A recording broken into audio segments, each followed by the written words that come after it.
C'est impossible, c'est carrément un crime de parler de la musique africaine sans faire allusion à certaines divas qui ont écrit l'histoire musicale du continent. J'ai donc pris un véritable plaisir à dresser mon top 10 à moi.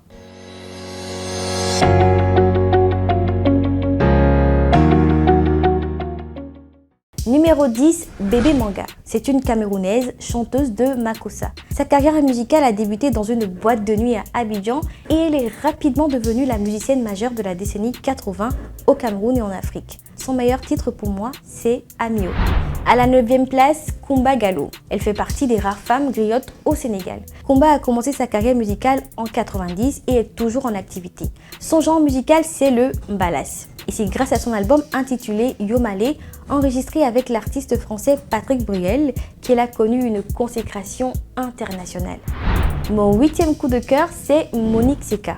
Elle est surnommée la reine de l'afro-zouk parce qu'elle a été la première à avoir eu l'idée de mélanger le zouk et les rythmes africains. Grâce à son timbre et sa voix exceptionnelle, elle a facilement conquis le public ivoirien et africain.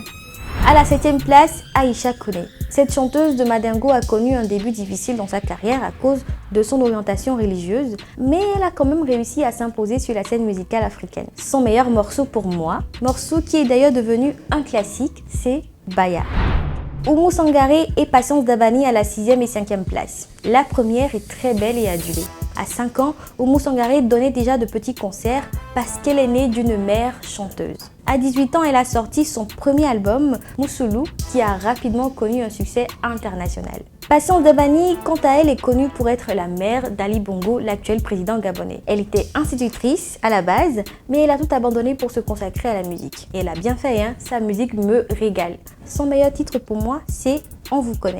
Numéro 4, la diva aux pieds nus. Elle s'appelle Césaria Evora et elle avait l'habitude de se produire pieds nus sur scène. C'est ce qui lui a d'ailleurs valu ce surnom.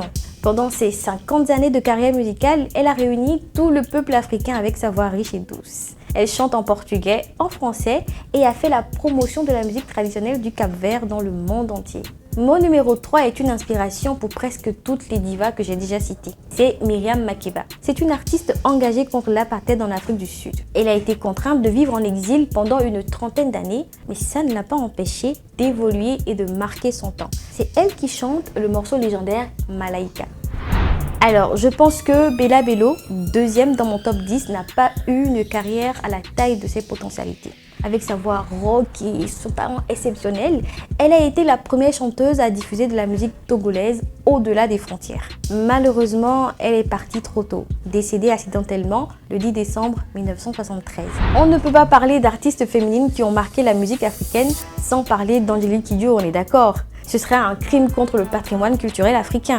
Et c'est le numéro 1 sur ma liste. Je ne peux pas dire quel est mon morceau préféré d'Angélique Kidjo parce que j'aime tout ce qu'elle chante. Cette femme a repris majestueusement la chanson Bléou de la diva togolaise Bella Bello en 2018 devant Emmanuel Macron, Donald Trump et des milliers d'autres grandes personnalités contemporaines. Il fallait le voir. Voilà, c'était mon top 10 à moi. Et si vous aimez de la musique profonde, qui soigne et qui détend, n'hésitez pas à écouter toutes ces chanteuses. Même si vous êtes de la génération Z. Mais dites-moi dans les commentaires quelles autres divas des années 80-90 vous avez connues et que vous continuez d'écouter. Prenez soin de vous et à bientôt.